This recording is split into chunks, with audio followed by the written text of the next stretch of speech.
أعوذ بالله من الشيطان الرجيم بسم الله الرحمن الرحيم الحمد لله رب العالمين والصلاة والسلام على خير خلقه ونور عرشه أفضل الأنبياء والمرسلين حبيب إله العالمين المصطفى محمد وعلى آله الطيبين الطاهرين. Assalamu alaikum everyone and welcome to our third session covering the science of Hadith. In the previous two sessions we discussed the history of the science of Hadith as well as al-Rijal, a branch of the science. In today's session, we'll be touching upon another branch of the science, also known as al-Dirayah, and then moving on into Fiqh al-Hadith. So the first two sessions were basically on history and on the transmitters of Hadith, and the next two sessions will be on the actual content of the Hadith. In the previous session, we also discussed how al-Rijal was a very niche field and there were not many resources available to an English-speaking world. However, al-Dirayah is even more obscure in that sense and very inaccessible to an English audience. In addition, Brother Ali also mentioned in the previous session that this topic is not discussed at great length, even in the Islamic seminaries. So we're blessed tonight to have Brother Ali amongst us again to shed some light on the area. Without further ado, Brother Ali, again, thank you for being amongst us. Assalamu alaikum. Thank you. أعوذ بالله من الشيطان الرجيم بسم الله الرحمن الرحيم اللهم صل على محمد وآل محمد. Assalamu alaikum once again. So thank you for that recap. Saves me a few minutes from doing my recap. So yes, because ilm al-Dirayah, as you've already mentioned, even in the seminary, is not very extensively studied. And there's reasons for that. I mean, as we'll see, it's mostly just jargon and sometimes you can just even read it on your own. Let's just get into it, inshallah, and we'll see. So we said that there are different subfields in Hadith studies. We said there was the history section, the ilm al-Rijal, the Dirayah, and the Fiqh al-Hadith. So now we're going to do ilm al-Dirayah, and I just want to mention that I will not be expanding on ilm al-Dirayah in any sort of length. I'm just going to go through two slides, some very basic terminologies that I know people have heard. For example, what is a Sahih Hadith or a Da'if? I'll just mention the definitions of those, and then we'll move on to Fiqh al-Hadith. So we don't want to spend too much time on ilm al-Dirayah. What is ilm al-Dirayah? What are we talking about exactly?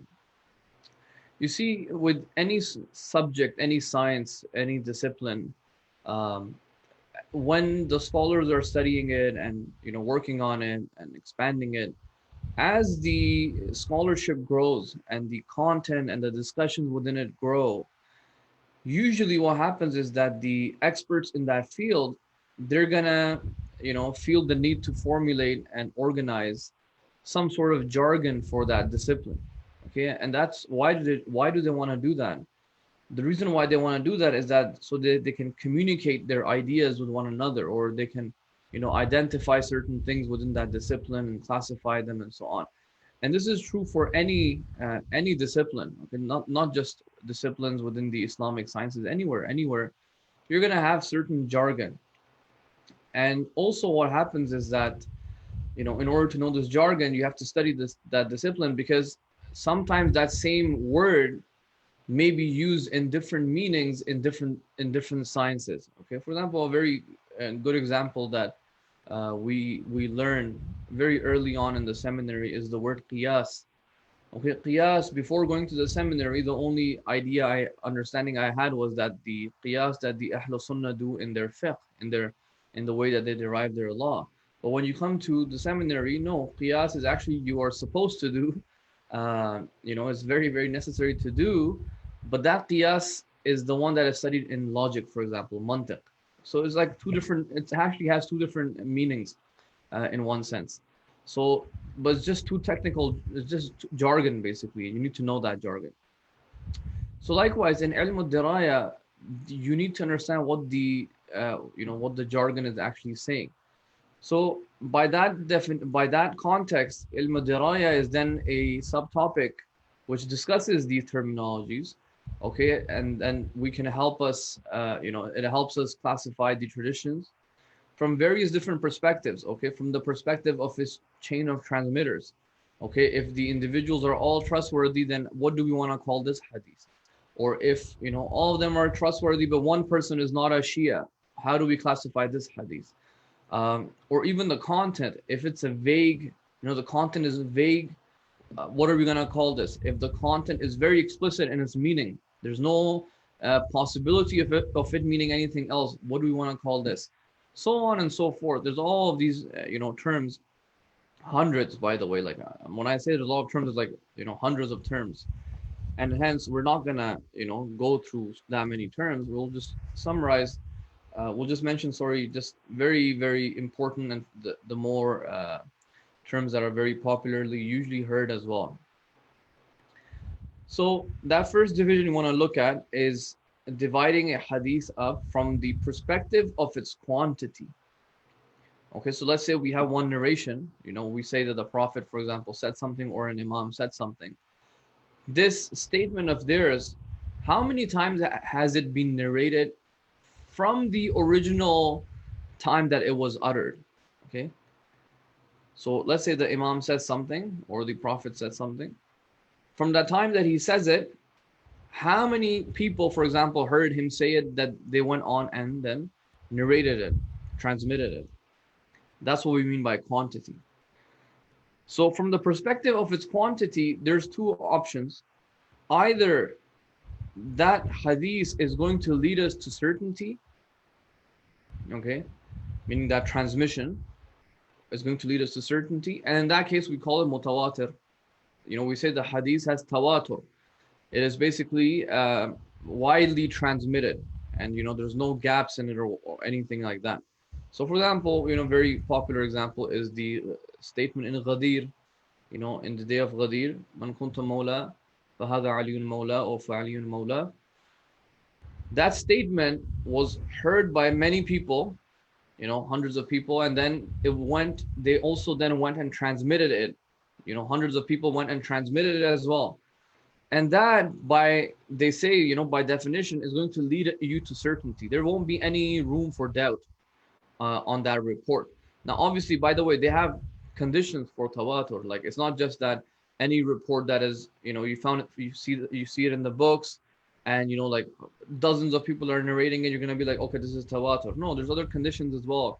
It can't be people of the, so as an example, if you have proponents of a certain belief coming and narrating something. So let's say, like, if we want to prove imama, want to prove the concept of imamat, and all the narrations that we have, it's such a large quantity, but all of them are from Salman al-Farsi and Abu Dhar and Miqdad and all these companions that we know, for example, or that we later on say that they were the followers of Amir al-Mu'mineen alayhi salam.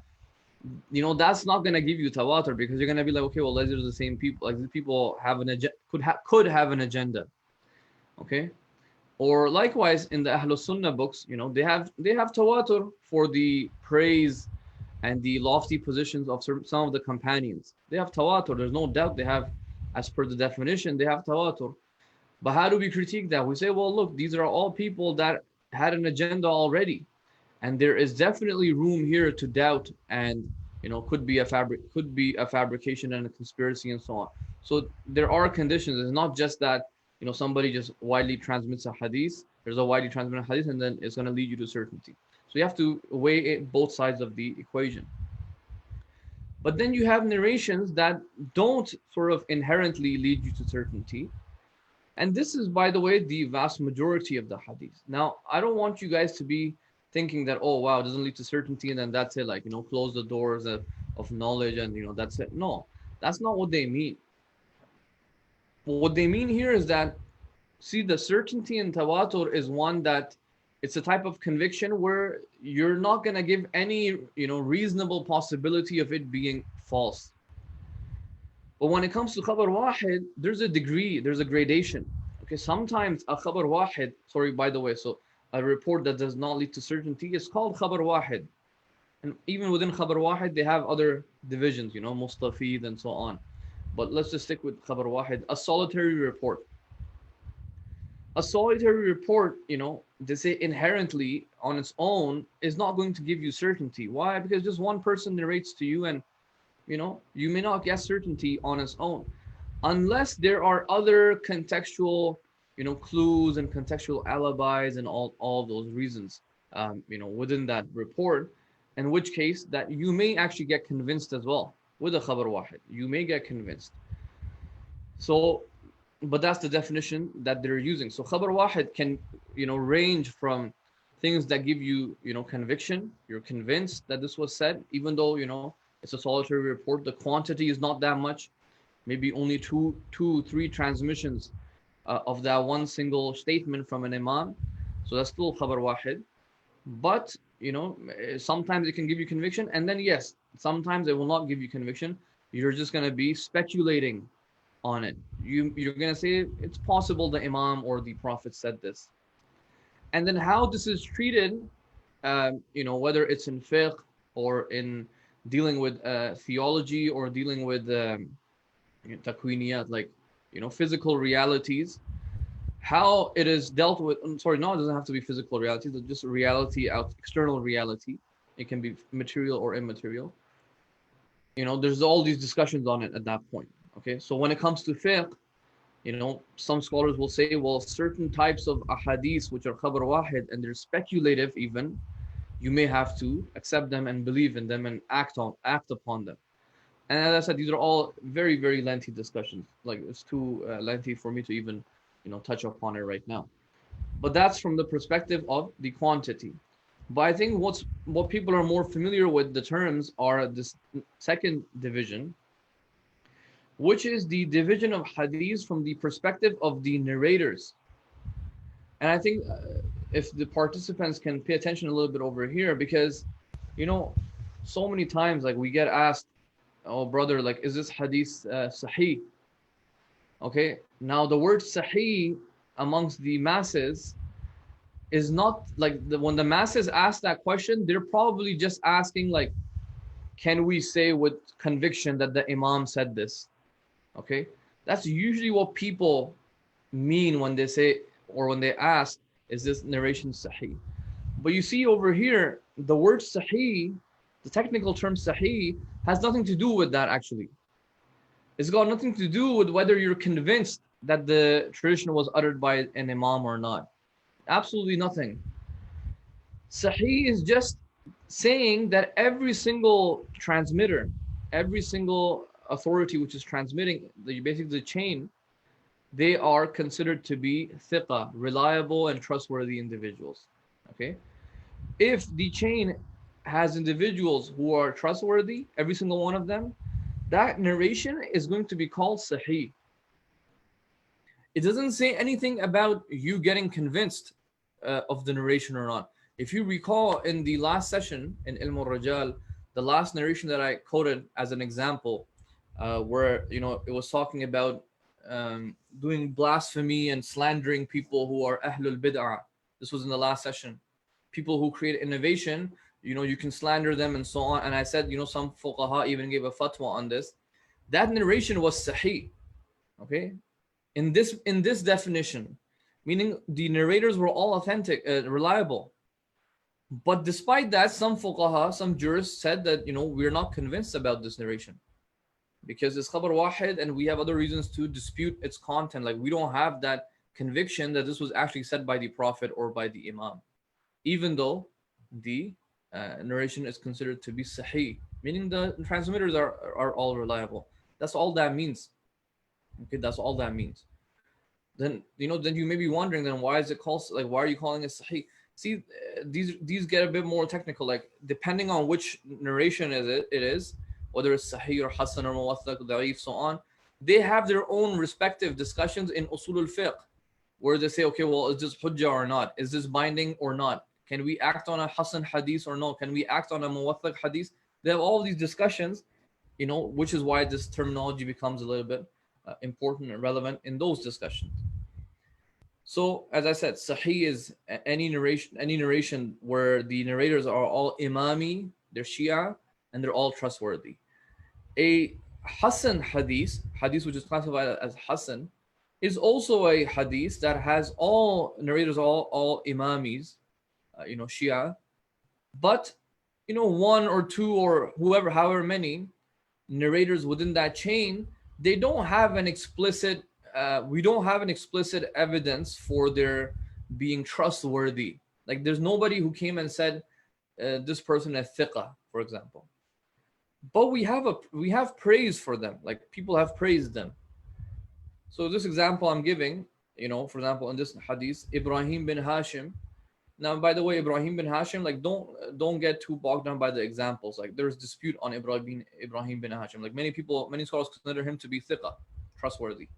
Well, I'm just saying, okay, there's no explicit tawfiq, no explicit statements for him, but there is definitely praise for him. So some scholars will classify this as Hasan, as a Hasan hadith, meaning Ibrahim bin Hashim has no explicit, Tusi and Najashi haven't come and said, for example, this person is thiqah, but they have praise. A muwaththaq narration is a narration where everybody is trustworthy, but one or more of the individuals are not imami. Okay, imami meaning that they did not believe in the imam of their time. So, for example, in this narration, this chain example that I've written, Ibn Faddal is someone who was a Fatahi. Fatahi were people, a group of people that after Imam Sadiq alayhi salam, they basically believed in the imamat of one of his sons, and they were called Fatahiyya. So he's not imami, like they did not believe in the imamat of the next imam or any imam of their own respective times. If somebody's a Waqifi, if somebody is a Fatahi or whatever, all these sects that existed, but they're still trustworthy. Okay, they're still thiqah. They're considered to be thiqah. Now you may be wondering, like, what do you mean thiqah? Like, if this person is a Fatahi, if this person is not even an imami, then why should we take from him? They have these discussions. Like, this is not the case that they haven't discussed. If somebody's a Waqifi, let's say somebody who believes Imam Qadim alayhi salam, did not die and he went to ghaiba, and now he narrates something, and somebody says he's thiqah. Well, look over there, they may make a distinction that, okay, when it comes to the ahadith about theology, about imama, then obviously we're not going to take from this Waqifi, because obviously he's gonna say that there were only 7 imams or something. But when it comes to other matters, fiqh, for example, or akhlaq, like how much did the fiqh change between Imam Sadiq, Imam Qadim, or in between Imam Qadim and Imam Rada alayhi salam? No, it's the same fiqh. Like, that's not going to change. So over there you may have more reasons to accept their traditions. And finally, a narration which is considered to be da'if is any narration where either an individual in that chain or more than one individual in that chain is either weak, straight up somebody has said this person is fasidul madhab, his madhab is incorrect, or he's da'if, or he's weak, or anything, anything that weakens the narration. For example, the person is unknown, you don't even know who it is. Or, for example, in this example I've said, Abi Najran from someone. Sometimes the narration says from someone, an rajulin. Okay, rajulin, like who is he? We don't know. We don't have the full chain. So anything like that, the narration is going to be considered to be da'if. Okay, da'if. Now, once again, I want to mention these classifications don't say anything about a scholar's conviction about that narration.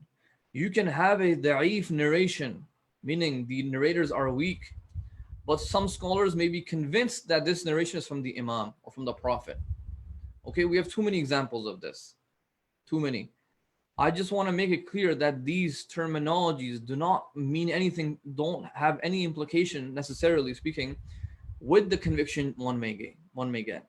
And why am I saying this? Because sometimes people will say, some of the du'as, for example, in the du'a literature, they have no chains, they are da'if. Okay, this du'a is da'if, and that du'a is da'if, and this.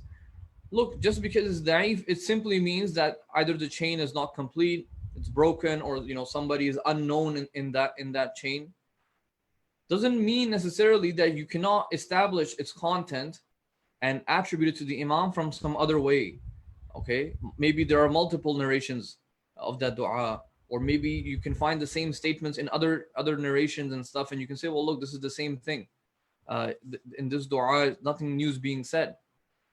These type of analysis you can do and still get convinced that a certain report is from an Imam or from the Prophet, peace be upon him. So this is very, this is very important, this classification, to understand that when somebody says sahih, does not mean they're necessarily convinced of the contents. So that, I think for al-Dirayah, that's probably sufficient. We don't need to go. Otherwise, there's a lot more terminologies, marfu and mursal and, so on, like mu'allaq and so many other terminologies that are not too, don't have to get into those right now. What's important, and I want to spend 2 sessions on this, the rest of, 25 minutes that we have left of today, and inshallah also the next session. So in this session, when it comes to Fiqh al-Hadith, which is the last topic, I'm going to first give an introduction. What is this? What is Fiqh al-Hadith? And then inshallah, we'll do some case studies, like real ahadith, we'll do some case studies.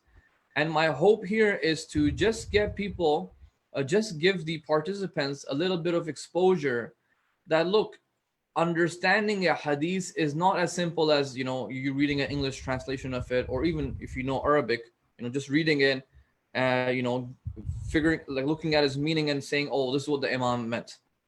No, there's actually too many things you need to consider before you can conclude what the hadith actually means. Okay, so the last discussion is called Fiqh al-Hadith. This is a subtopic, as we've already mentioned in the first session, that deals with the meanings of a tradition, okay, in depth, in order to understand the intent of the speaker, or the authorial intent, as they say in hermeneutics.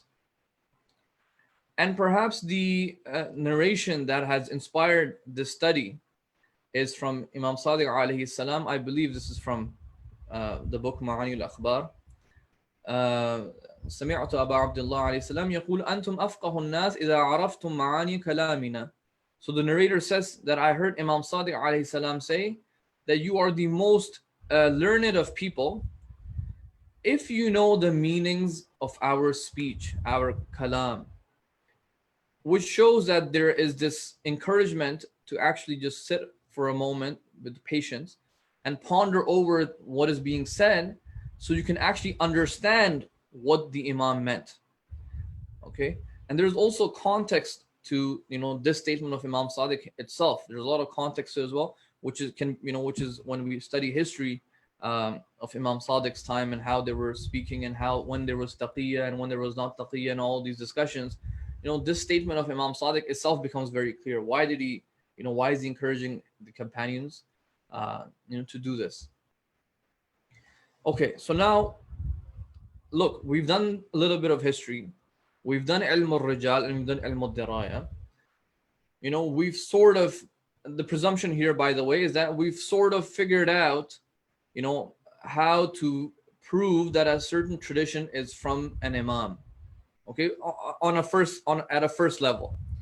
At a first level, we are saying that, this narration is most likely from the Imam or from the Prophet. But now we want to take it a step further and say, okay, if this narration is from the Imam or the Prophet, what does it mean? Okay, what does the narration actually mean? And by the way, when we are engaging in this process, we may actually end up concluding that, that initial conviction I may have had that this narration is from the Imam or the Prophet, that may also become weaker or stronger, okay, depending on your analysis. And I'll explain, inshallah, in a bit, what do I mean by this. But before that, you need some tools. You're going to need some sort of methodology, and you're also going to have to be aware of certain obstacles when it comes to understanding and analyzing the meaning of a hadith. Okay, what are the tools? Okay, we're going to go through them one by one. What are the tools? See, the tools here are, obviously you're going to have familiarity with the books and the authors and the narrators, that what we already sort of covered. Okay, you need to know the history, you need to know the books of ahadith, the authors who wrote them, why did they write them, what was their motive, what was their methodology, in as much depth as possible. And then the narrators that are in the hadith, like, okay, who is this individual? Could he have even narrated from this person? What was his belief? So on and so forth. All of that needs to be there, because all of that's going to play a role in you understanding the narration. Secondly, you need to know Arabic, okay? And by Arabic, we don't just mean, even just syntax and morphology. No, syntax and morphology, like, yeah, grammatically you'll be able to figure out. But no, you need to know the vocabulary and the metaphors and the similes and, the figurative language that is used. And by vocabulary, we don't mean the modern classical Arabic meanings that are given today. No, you need to know the meaning as it was used, as that word was used in that specific time. Okay, so for example, certain words were used at Imam Sadiq alayhi salam's time, that word today may have a very different meaning or very different implication. So you need to study, you need to be familiar with these things.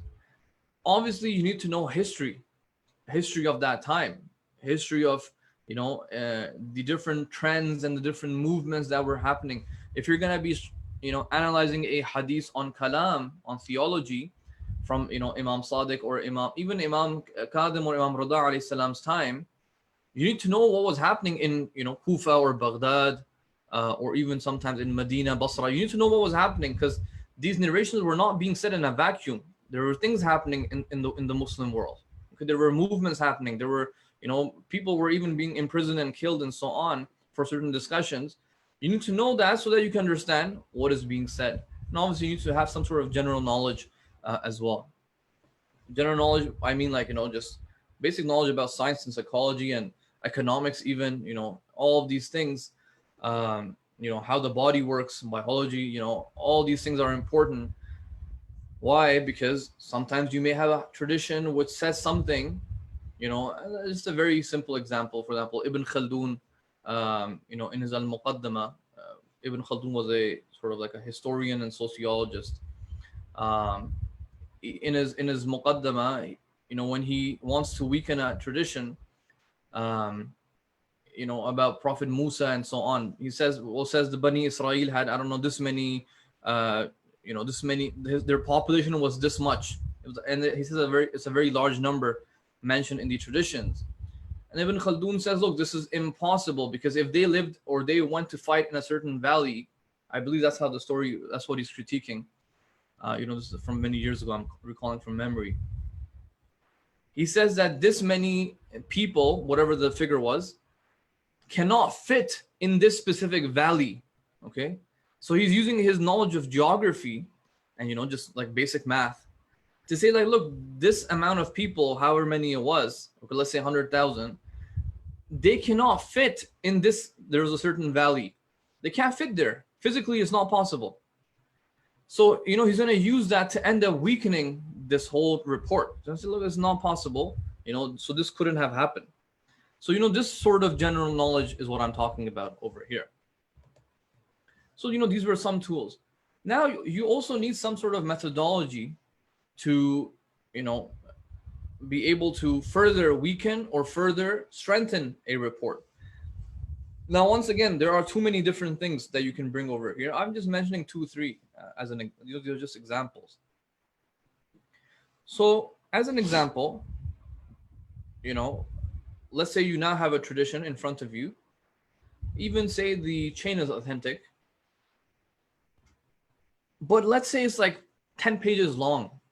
The tradition is like 6 pages long, 10 pages long, even 5 pages long. Some of the scholars of Dirayah, al-Dirayah, they've given a rule of thumb. They've said that, look, the lengthier a tradition, the more chances of it containing some false details and information. Okay?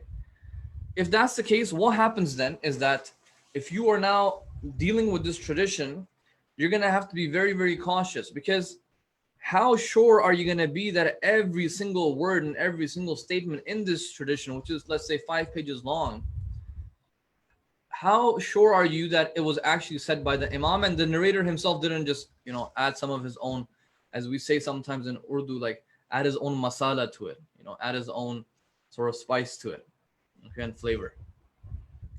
So, that's just something that is, you need to keep in mind, because, you have to realize, like, okay, if this is 5 pages, was this person, just from memory, he's narrating this? Is it really the case that he just heard this tradition once from an Imam and it's 5 pages long and he's just like verbatim, he's just quoting it? Like, most likely not. Most likely not, unless we have proof that he wrote it down. That's a different story. Or, for example, a second, a methodology that can be used to weaken. This is stuff that scholars have used to weaken traditions. I'm showing you, is that when you look at the general language of the hadith. Okay, so for example, these are real examples. Alama Majlisi, there's a book called Misbah Sharia, which is attributed to Imam Sadiq alayhi salam. But when you read through that book, not just Alama Majlisi, but many scholars have said that, look, this is definitely not a book from Imam Sadiq alayhi salam. This is a book written by, so and so. He was a Sufi. And what is their evidence for it? Besides the fact that, the chain and stuff, forget that. But we're talking about through the content right now. Is that just the language of it does not fit with, we have on the one side hundreds of ahadith from Imam Sadiq alayhi salam in reliable books with reliable chains. And you now have this one book and the language simply does not match any of the ahadith of Imam Sadiq alayhi salam. Okay, nothing. Like, it's just different terminologies. And funny thing is that language is being used and found by, let's say, a group of Sufis. Then obviously you're going to have reasons to doubt this. Okay, you're going to have reasons to doubt this. Or, for example, this is another famous example. The last part of Dua Arafat of Imam Hussain alayhi salam. Last part, many scholars have said that the last part is not from Imam Hussain. Okay, it's from, they even mentioned the name of the individual who wrote that last part down. It was another Sufi scholar who wrote it down. But there are, and the reason why they say that again is that because of the wording. Some of them say because of the wordings, like it's not matching actually with the earlier part of the dua. So, this is something that you need to keep in mind. Are the words matching with the general language of the Imam, the general terminologies that they would use, and so on. A third way you could possibly use is, so in a real example I'm giving here is Sheikh Yusuf Bahrani, who was an Akhbari scholar. So, Akhbaris generally, they have this thing to accept all the ahadith. But he rejects one of the hadiths that says that iron, okay, we have a hadith that says iron is najis, impure. Just like, we have the najasat. Iron is also mentioned as one of them. But Sheikh Yusuf Bahrani doesn't accept it. And what's his reason? He says, well, no scholar has ever acted upon it nor given a fatwa on it. So you see how, even though he is someone who by default accepts all the traditions, the fact that literally no scholar in history ever gave a fatwa on this, that just completely weakened his conviction in this tradition. Okay. So look, guys, we're trying to get to the point that we're going to try to establish, can a hadith, what does it mean? So in that process of extrapolating the meaning, there's all of these things you can figure out while in that process. So it's not as simple as just, oh, the chain is authentic and that's it. We're going to accept this no matter what. No. Look, when you start analyzing the meanings and the words and you're bringing in all these contextual clues and putting everything together, in the second stage or third stage, you may end up concluding something very different. Okay. And by the way, there's a lot of other things. For weakening traditions, there's a lot of other things. Okay. Sometimes you have scribal errors. You can bring those in. You can have, depending the type of book, if the source is weak, then, that's one reason to believe a tradition is weak. All of these other reasons how scholars have weakened traditions. But on the other hand, you also have approaches to strengthen a tradition. Okay, let's say the chain is weak or there is no chain. How can we strengthen it? Maybe you can say, no, I still believe this is authentic. So, some scholars, what they've done is that, once again, you look at that content and you say, look, this content is matching many other established traditions that we know are authentic. Okay, so let's say you have a tradition, the chain is weak or there is no chain, but that same narration, that same meaning or that same content also exists in like 5 other narrations from different narrators. That will give you some, that will give this weaker tradition some strength. Definitely it will. Okay, just because one guy happens to be weak in there, but then you have 5 others that say the same thing, and there, there's a variety in chains and stuff, which shows that the Imam definitely may have said this. and then therefore this weaker one will now gain a little bit more weight. Okay. Why is that important? Because someone may say, well, why? Like, if the 5 are already reliable, why do you so adamant on proving this weaker one? Well, look, this weaker one may have 1 or 2 words in there that are not mentioned in the other 5, and then these 2 can be very, they can have implications in the way in what you believe in or what you practically end up doing, and scholars may want to use it, okay, or may have the need to use it, for example. So, for those reasons that can happen. Or, some scholars, what they do also is that, let's say they've confirmed something with, with their philosophical investigations, they've concluded something in philosophy, and now they find a tradition which may be weak, okay, but because they've concluded something in philosophy, and they say, well, this narration is actually just, affirming what I've already concluded, then they're also going to use it to strengthen a certain tradition. So, for example, Mullah Sadra's Sharh on Usul al-Kafi, he does this. He will explicitly do it, actually. He will say, this narration, for example, Sahal ibn Ziyad, he's weak, but doesn't matter. This tradition is confirming what I've already concluded, what I already know. So he ends up strengthening those type of traditions. So this is something that scholars will do. Okay. Another way is what, for example, Allama Tabrisi does in his Al-Ihtijaj, which is also a book. Now, he does not bring any chain of transmissions in this book. It's a book, it's like a history book, not history, like it's just books where he's compiled, debates and so on. And he says that, look, I'm not bringing any chains because there is like consensus of the scholars upon these traditions. And there is nothing in there which is against like rationality. It's not against the aql or the intellect. Everything is very common, like sensible. And the scholars have accepted it. They are all very popular traditions. And hence he doesn't, bring the chain, which shows that he is using the consensus and the popularity of a hadith amongst the scholars as a way to strengthen the traditions. And yes, you can do that, That's also very possible. Another way some scholars may strengthen a tradition is that, okay, the chain is weak, but that same narration has been transmitted through multiple chains and is recorded in like all of the 4 main books, even though, let's say, the chain is weak.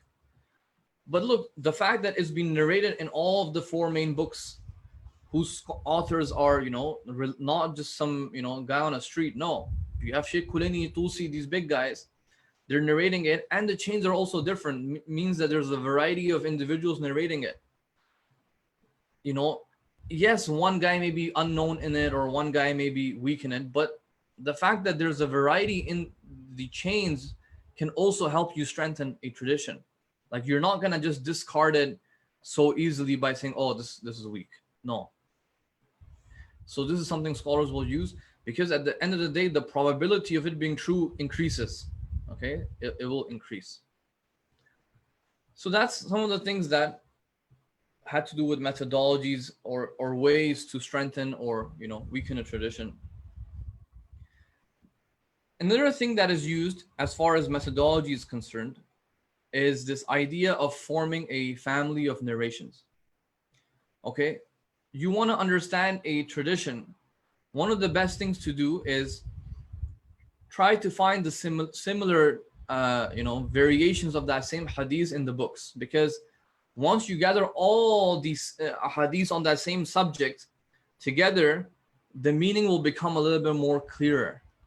Otherwise, if you just read it once in one version of the hadith, you may be tempted to translate it in a certain way, but when you put it all together, you're going to say, oh, it seems like the context of this hadith was something else.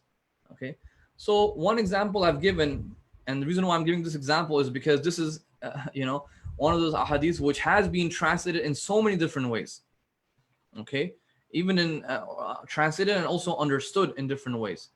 It's from Amir al-Mu'mineen, from Nahj al-Balagha. There's a statement from him which says, قِيمَةُ كُلِّ إِمْرٍ مَا يُحْسِنُهُ, the worth of every man is in his attainments. Okay, this is actually one translation, but another translation will say, in how he does things. The worth of every man is in how good he does something.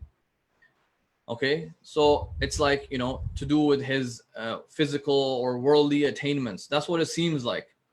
The worth of every man is in how good he does something physically. But look at all the other variations of this tradition that are found in the books. Okay, I'm not going to read all the Arabic, but let's read one of them. قِيمَةُ كُلِّ إِمْرٍ مَا يَعْلَمُهُ. Okay, or ينبئ عن قيمة كل امرئ علمه وعقله. قيمة كل امرئ وقدره معرفته. So you see, like, it's the same idea. The worth of every man is, and then the last part has to do with knowledge. Okay, the worth of every man is in how much he knows. Okay, and how his intellect is, how much his ma'rifah is, and so on. Okay, and if that's the case, then maybe the first tradition can be understood to mean the worth of every man, ma yuhsinuhu, meaning how good he is in his, in his knowledge. Okay, or at least you're going to have to contextualize that in the meaning of knowledge and ma'rifah and the intellect, and in that context, not necessarily to do with doing something physically and practically. You've completely taken it out of that context at this point, because you formed a family of narrations. It's the same narration, all from Amir al-Mu'mineen, all saying the same thing, just different words. And these different words could be the phenomenon of what we call naql bil ma'na. The transmitter may just be narrating the not the literal words that he heard from Amir al-Mu'mineen, but just the meaning of them, which is allowed, by the way. It's okay to do that by a transmitter. But it makes it difficult for us, and we have to figure out whether it's naql bil ma'na, meaning did the person narrate the literal words, or was he narrating what he understood? Okay, so that could have been possible. But this is also very important, bringing all the narrations on that one subject together in order to get a clear idea of the meaning. I'll probably do this one right now, and we'll leave the case study for next week then. So what are now some of the barriers that can come in front of you in the process of understanding a narration? I've mentioned just 3-4 over here. There's a lot more. One barrier that occurs is oftentimes, not oftentimes, but sometimes you will have a hadith, but within that hadith you have a non-hadith mixed within it.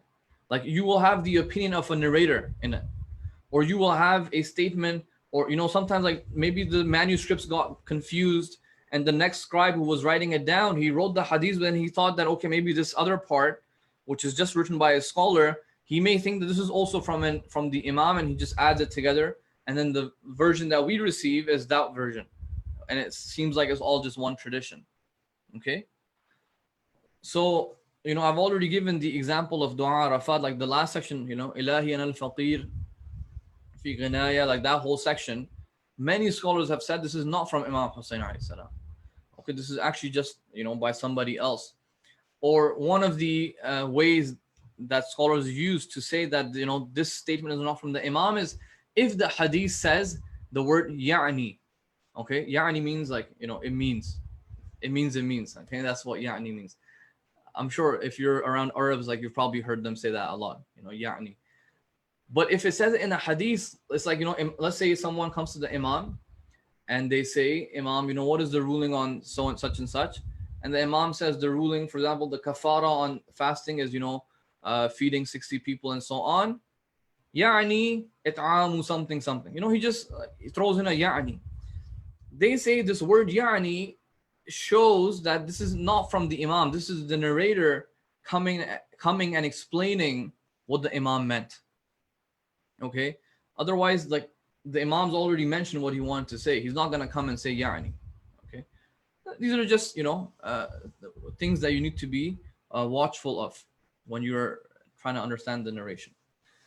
A second barrier is the tone, and this is very difficult because look, we don't have any sound tones of any of these narrations. Okay, any of them. Obviously, we're not listening to these. We're reading them. But oftentimes, like you need to, sometimes the whole meaning can change based on the tone. Was the Imam laughing, angry? Was he happy, sad? Like, what was going on? Was he being sarcastic? Okay, so this is an example Sheikh Tusi says over here about an animal which is found in the desert, khutaf. I'm forgetting what it was in English. So a man asks Imam Sadiq that, look, he finds this animal called khutaf in the desert, or he hunts it. Is he allowed to eat it?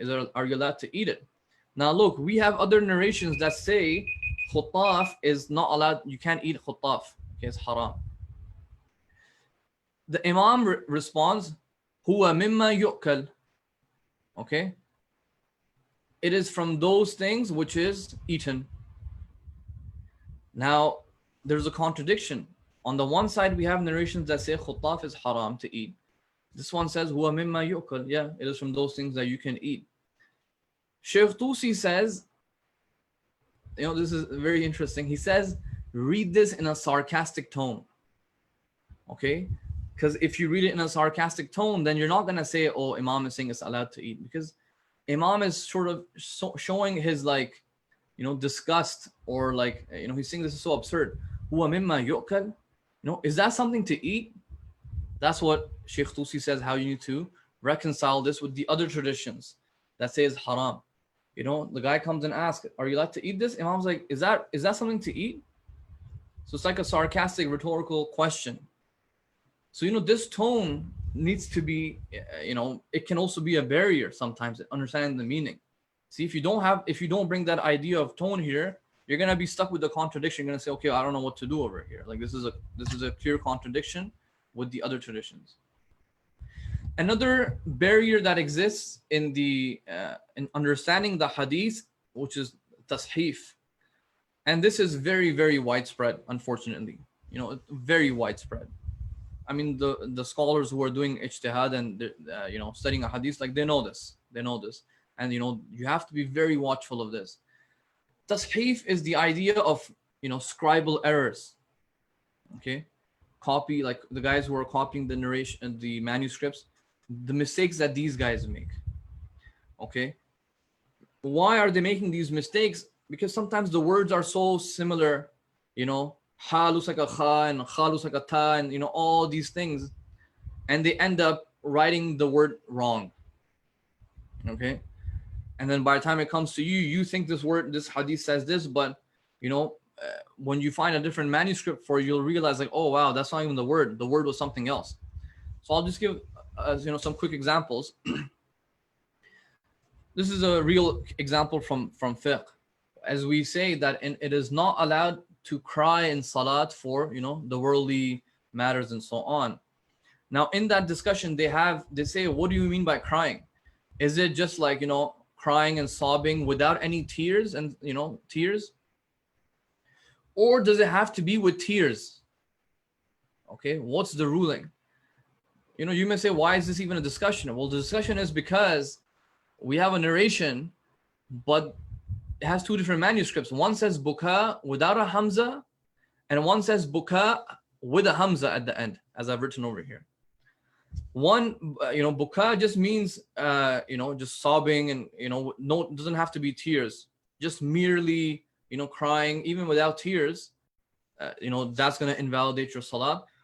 But if you say no, the actual script should be with the hamza, then you're going to say no, only the crying in which there are tears, that's what's going to invalidate your salat. And this is actually a fiqh discussion that exists in fiqh, okay, when it comes to that. But this is all because of tashif. Okay, the scribe, one of the scribes either forgot to write the hamza, or the guy who wrote the hamza, he messed up. One of the scribes messed up over here. Or for example, we have a narration from Imam al-Askari alayhi salam which says, the best of your brothers is man nasaba dhanbaka ilayhi, who attributes your sins and your mistakes to himself. So you're the one committing the mistake, but he's saying, oh no, I made the mistake. Like he's saying, okay, I'm gonna just attribute that sin to myself. Aslan, the hadith doesn't even make sense. What does it even mean? Okay, so before you start doing a 10-page commentary and talking about the depths of this, wow, what a beautiful hadith, no, look at the manuscript. That nasaba in a different manuscript, it actually says nasiya. The best of your brothers is those who forgets the sins that you committed or the mistakes that you committed towards himself, towards me, basically. So you've made some mistakes and you caused me some disturbance, but I'll be the best of your brothers if I forget it. I overlook it, basically. That's what the hadith is trying to say. Not that you do a sin or a mistake and then you say, okay, you know what, I'll just say that I'm the one who did that sin. The hadith, the meaning changes completely. Now, another thing, is, for example, this word alayhi salam. Look, guys, when the companions would speak with the Imams, they wouldn't always go and say, oh, Imam Sadiq alayhi salam or alayka salam. No, they would just call them by their titles or their names. These alayhi salam were written by the scribes in the books. Okay. Now, sometimes, you have the title, for example, Abu Ja'far or Abu Abdullah, Abu Ali, whoever, but it's not always the Imam. Like, other people also had these titles. And, a very real example is that a scribe will write, Abu Ja'far, for example, alayhi salam. And then when you're reading it today, you may say, oh, okay, this is Imam Baqir alayhi salam. No, be very careful, because there are cases where it says Abu Ja'far alayhi salam, but the guy who's narrating it, he actually meant Mansur, the Abbasid Khalifa. But the scribe thought he's talking about Imam Baqir, so he writes alayhi salam. Okay? So this is a tashif. It's not exactly a tashif over here, but you get my point. Like, the scribe is making an error over here. Okay?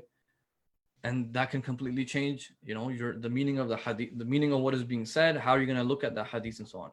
Finally, I want to mention the last thing here before I thought I would do one case study as well, but I'll leave that for next week, is taqti'. Taqti' are edits that a scholar, may intentionally make these edits, okay, or even sometimes unintentional.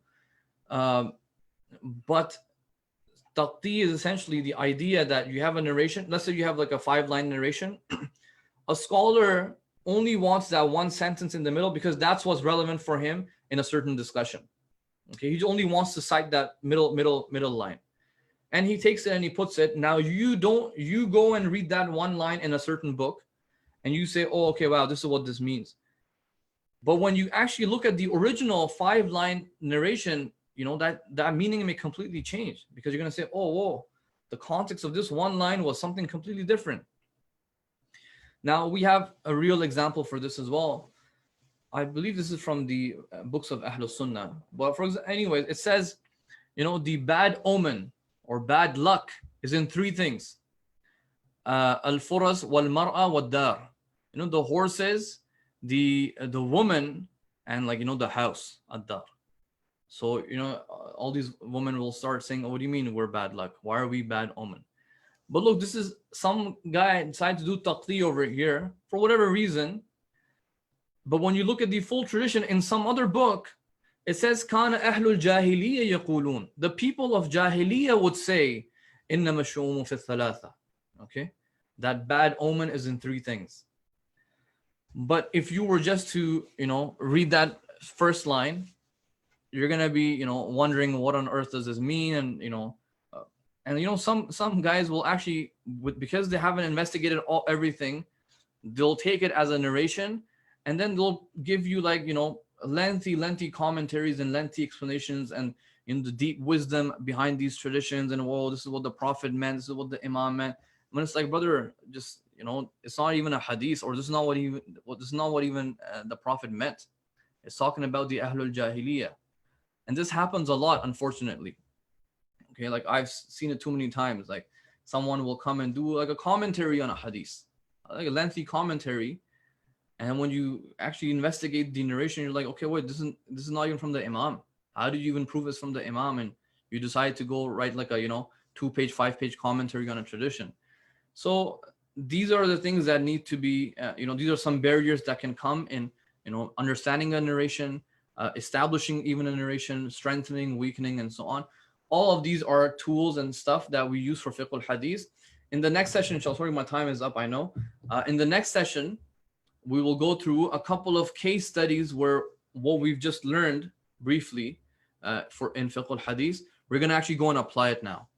Okay, and we're gonna open up, we're gonna show how even like a single line like this in the next session, inshallah, just a single narration, how many meanings can actually be understood from this. Okay, how much you can actually open up the discussion just to understand a certain report, inshallah. So that's all I have for today. So if there are any questions and stuff, I'll be here, inshallah. But for next session, we will finish with some case studies, and hopefully it'll give you guys real practical examples of how scholars deal with some of these reports, inshallah. Jazakallah khair, brother. Your fluency in hadith or your fluency in speech is a reflection of your in-depth familiarity with the topic, mashallah, and it's genuinely very inspiring. Okay, we don't have many questions today, but we'll delve right into it. The first question is, you spoke a lot about the jargon in al-Dirayah, and this whole session actually is peppered with jargon, actually. But what does the actual term or title mean? Like, what does Dirayah actually mean? Because I know there's a very lengthy discussion about what Dirayah actually means. So look, Dirayah is, I can give you the very technical morphological sentence, like I can say, they say like Dirayah is on the paradigm or the pattern of fi'ala, as they say in sarf morphology. And any word that comes on the pattern of fi'ala, so khilafa, imama, imara, any of these qilada, which is like a necklace, anything that comes on this pattern in Arabic, it talks about, there's a reference of like comprehensiveness. Okay. So amama is like something you tie around your head, for example. Khilafa is something that, a caliphate that, has authority over a region. So likewise, diraya, from dara is like an understanding. But diraya would then mean a comprehensive understanding of anything. It doesn't have to be hadith. Somebody says, you should have diraya about a certain, topic or certain matter. Ilm al-Dirayah, the reason why they call it Ilm al-Dirayah is that you're trying to get a comprehensive understanding of the traditions and how you organize them, the istilahat, as they say, the jargon of within the discipline, and hence why it's called Ilm al-Dirayah. There was a time where Ilm al-Dirayah, perhaps there was not much difference between that and Fiqh al-Hadith. It's like, and some of the traditions that say that are used to talk about dirayah or understanding a hadith, they're very similar to fiqh al-hadith. The reason why I separated these two is because today in the seminary, they are actually two different subjects. Ilm al-dirayah is something else, and fiqh al-hadith is something very, contemporary almost. Like this study is very contemporary. But that's why I divided it into two. If I was, talking maybe 200 years ago, 100 years ago, I would have probably just said Ilm al-Dirayah, and then I would have discussed, this fiqh al-hadith stuff also under Ilm al-Dirayah. Thank you. We have another question. I think it's more relevant to last week's session, but we'll go through it briefly, if you can. Historically, what role did the Rijal play? Were they just passive transmitters of hadith, or did they actually play an integral part or a proactive role? See, it depends from one transmitter to another transmitter. Yeah. Some transmitters are, it's very clear, like some transmitter were just, an average guy living in Medina or living in Kufa. Like they were not anything special. Yeah. Okay. And so you may have certain, like some guy who's just a merchant, he sells and buys something, and, he comes to the Imam, he asks a question and he hears an answer, and then he decides to go narrate it to somebody, and it comes down. But no, there were some companions, some transmitters that were like actual scholars, okay? To the point like the Imams may tell them to even go, give ifta, like go give your fatwas in the masjid, for example, on behalf of me. Or, Imams may have told them that, no, go and debate so-and-so as a representative of Imam Sadiq alayhi salam or Imam Baqir alayhi salam, okay? So yes, there were some companions, some transmitters who were, that was their role. That was a very prominent role that they played. Like, that's why you have certain traditions where the Imam mentions some of the companions, and he says that if it wasn't for, these 2-3 companions, or within Ilm al-Rijal also mentioned, that the deen of my fathers would have been destroyed. Okay, that they played an integral role in the transmission. But no, some of the companions or some of the individuals that we find, they were just, average person. It's not just someone can say, like, it's not like today where some of the scholars can only be accessed by like the close people within that network. No, an average person can go and meet Imam Sadiq. An average person who lives in the city can go and visit him, is no problem, and he may hear certain answers as well. But they did not play any, as you said, like they did not play an active role in the transmission of the general body of traditions. What about actually disseminating knowledge, or did they play a role that was similar to scholars these days?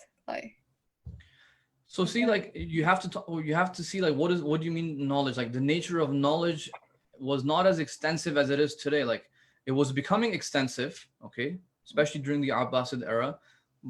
But I mean, I don't know. Like for example, you have, let's say, Hisham bin Hakam, who was a theologian as well. I mean, his debates are, if you look at his tradition, it's very clear that he would go and try to educate his opponents, try to debate them, try to use his intellectual arguments to convince them. So you did definitely have companions who were like that. You definitely, like Zurara, for example, like these big guys. I mean, they were definitely doing transmitting knowledge as well. It wasn't just that they would just listen to the Imam and then just discuss it amongst themselves. No, that's not true. Aban ibn Taghlib, I mean, there's so many. But if you mean as in today, they were going through the process of ijtihad and learning sarf and nahw and mantiq, and I mean that process probably did not exist in that way at that time. I mean, they probably didn't need to learn Arabic grammar. They knew Arabic, so. Yeah. That question was in regards to, I know there are hadiths that say that some of the companions of the Imams opposed the Imams or contradicted the Imams in coming to their own conclusions that were different to the Imams. Yeah. So look, there are, I mean, see, you have to see who these figures were. For example, one of the examples that is used for this is Zurara himself, okay, who I just mentioned, like one of the top guys. See, some of the scholars have shown that those cases where Zurara is like questioning the Imam, they say that, look, this was at a time where he was very young, okay, and not just questioning, like he argues. He he's arguing with the Imam and like getting angry at him and stuff. But if you look at his later traditions, from later on, you can definitely see a sense of maturity by that time. Okay. And I think this speaks not more about Zurara, but actually speaks more about the Imams themselves as to how they did tarbiyah. Okay. Today, like if you question, some, I don't want to say scholars, but some people, you'll get, attacks, you'll get put aside, you'll get, cut off and so on. But I'm saying, if you look at some of those, I mean, let me give you a real example. This is in Usul al-Kafi, okay? And from Hisham bin Hakam, okay? I just mentioned Hisham bin Hakam was one of the major theologians. Imam would send him to go debate. Look at like the initial time, the initial meetings that he had with the, I believe, Imam Sadiq alayhi salam from al-Kafi.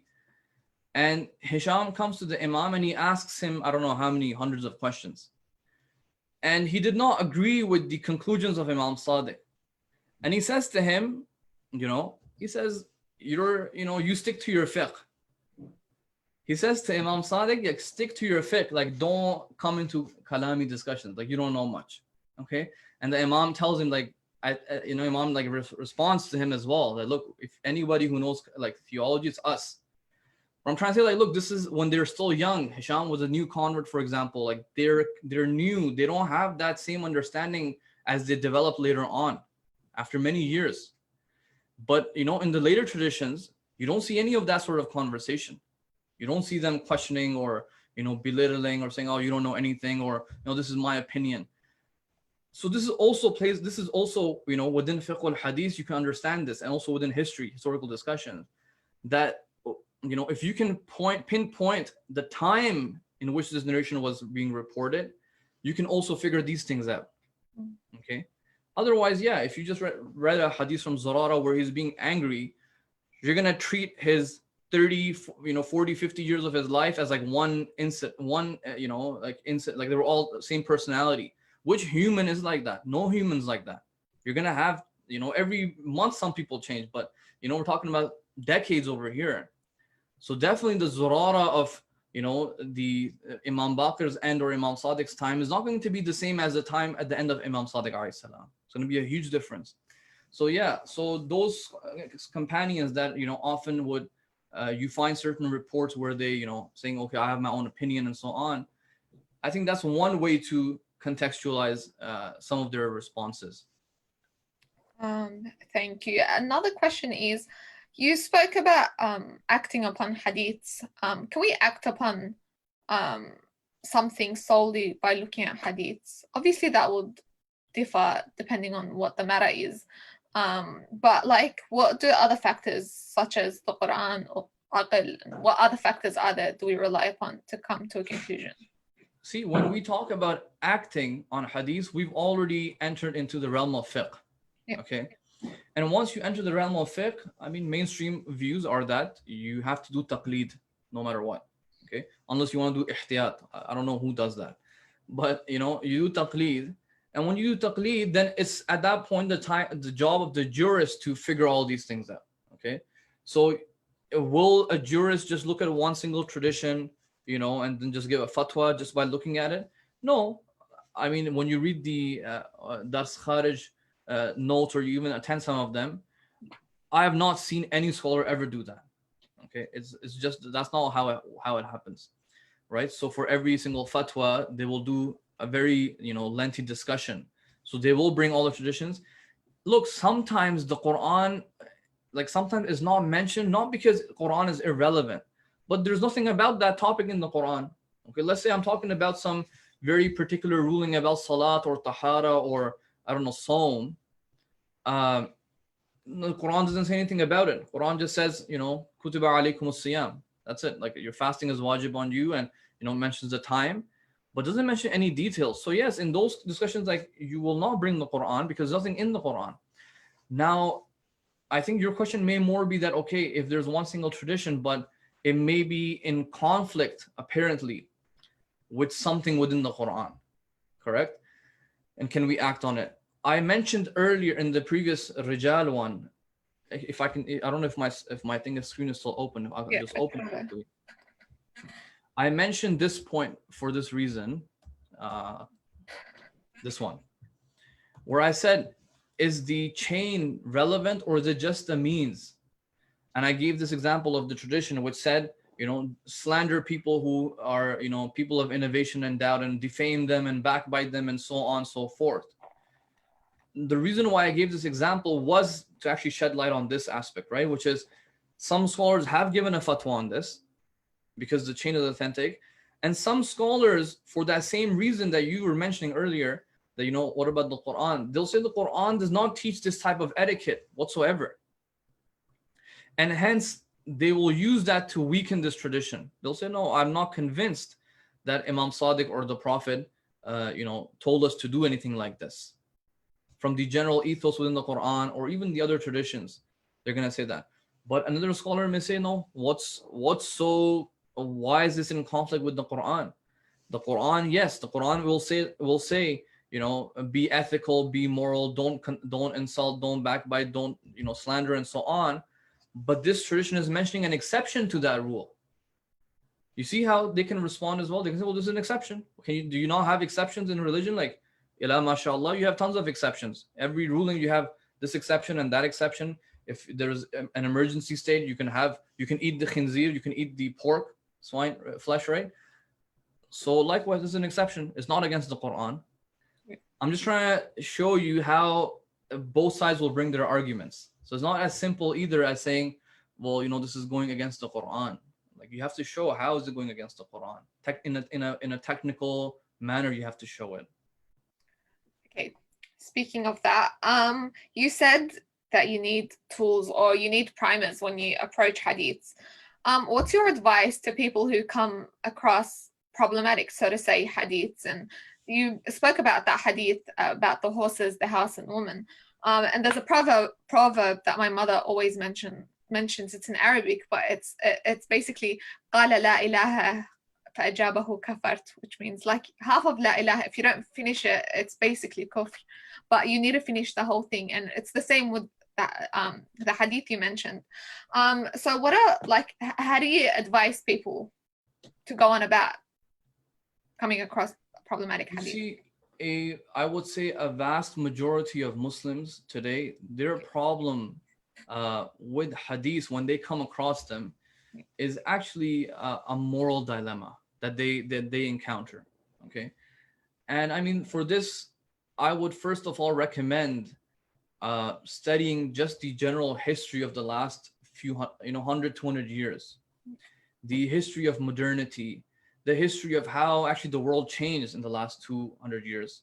Okay, the history of the type of moral judgments and moral perceptions that we have developed. Okay, I'm saying that's, if you recall, I also mentioned, in the tools like general knowledge and history. This is one of those things that is very much required today before people start reacting to hadith.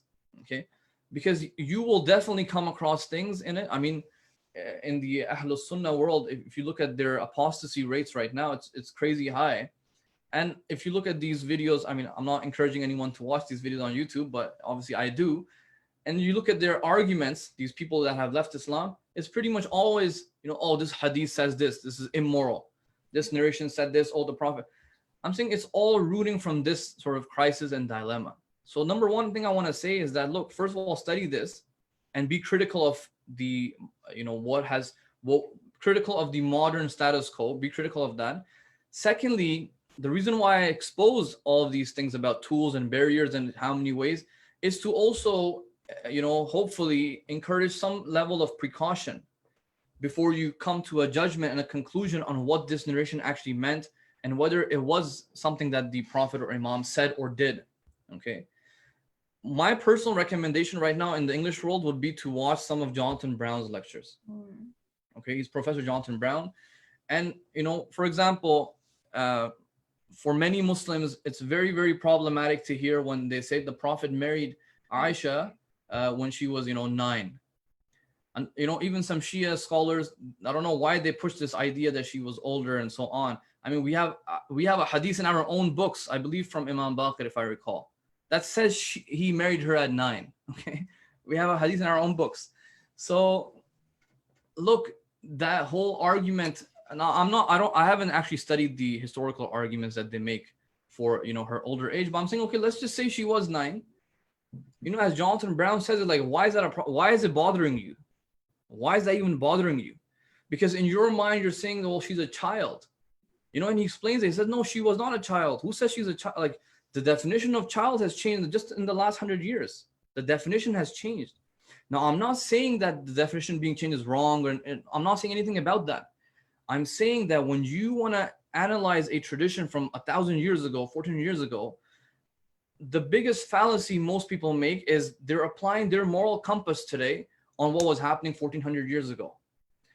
And, you need to understand the history. You need to understand like the atmosphere these people were living in, okay, how society was running. And as I said, because, unfortunately, we have also a reading crisis. Nobody reads anymore. Everyone wants, sound bites. I get told, oh, this lesson was too long and this was, just send us a sound bite, like 5 minutes, summarize it, 10 minutes, summarize it. You can't summarize these things. Like, I mean, you're not supposed to. This whole thing about summarizing everything into like 2 minutes, 2-minute audio clips, 5-minute clips, it's very detrimental because you're never going to get a proper understanding of what was happening. And then, as I said, reading is almost non-existent. Nobody reads anymore. But if you just want to watch a couple of videos and stuff, definitely check out Professor Jonathan Brown. Even recently in his book on slavery, I just read it a few weeks ago.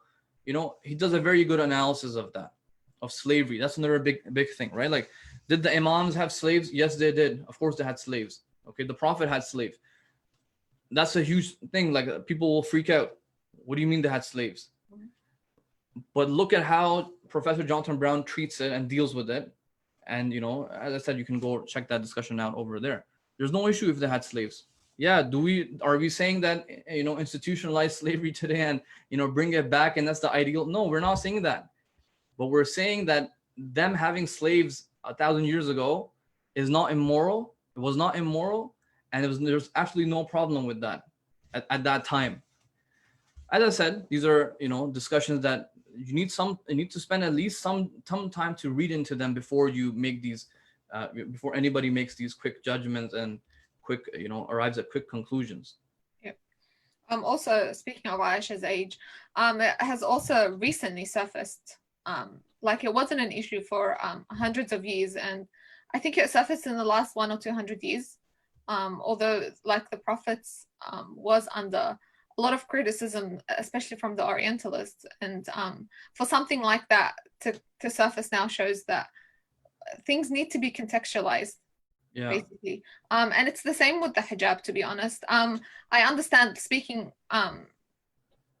as a woman, like the hijab is also under attack, and a lot of the arguments that are made about that, you speak about the rates of apostasy. There's also a lot of women taking off the hijab, and with all due respect, a lot of the arguments are very unintelligent, and it's the same arguments repeated, and it's a way that I would describe it is that hadith you mentioned, how people take things out of context or mention bits and pieces of hadith and things like that. Yeah, they do take time, and they can't be summarized in bite-sized videos or recordings or whatever it is. And even like the age of Aisha, the person that asked Jonathan Brown about the question, Jonathan Brown proceeds to answer the question, and the person asks him to summarize or to be more brief. And I think he himself said that I cannot. What do you mean summarize? Like you need an explanation. I need to explain myself. If I recall, like he even said that. So I can't summarize. I'll have to explain it. If you want an answer, then let me explain it. Yeah. I mean you're right. Like hijab, all of these things. We need to, as I said, like reading also contemporary history is very important. So you at least know why are these thoughts coming to our mind. And I'm not saying everything that has happened in the modern world or that has sprung out of modernity is like evil and wrong. No, definitely not. But at the very least, there is some room to be precautious in some of these ideas that we have in our minds, and also some of the moral perceptions that we, some of the times like the words that the vocabulary we use is too vague. Like freedom, and we have tolerance, and we have like these words are as I think William Chittick puts it, like these are plastic words, like they don't really mean much. It's just just feels good to say it, like, oh, we have freedom of speech, oh, we have liberty, we have this, we have that. So yeah, these are all things that, especially if you're in university, and I'm guessing many of the participants are, that is the time to become intellectually educated about these subjects. Okay. While you're in university, you have some time, hopefully to read up on these discussions.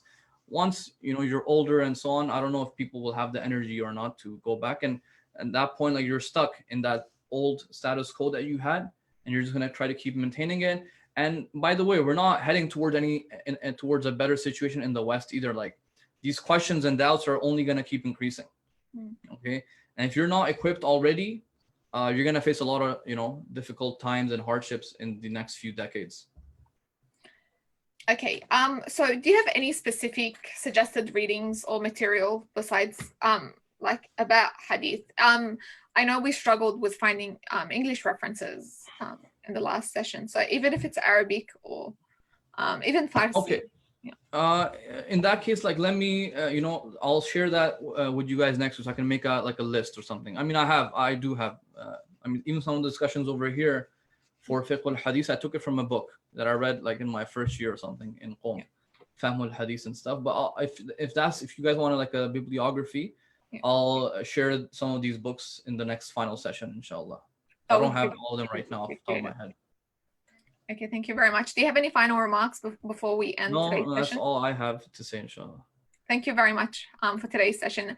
And I look forward to next week's session, inshallah. اللهم اخرجنا من ظلمات الوهم وأكرمنا بنور الفهم. اللهم افتح علينا من أبواب رحمتك وانشر علينا من خزائن علومك برحمتك يا أرحم الراحمين. وآخر دعوانا أن الحمد لله رب العالمين.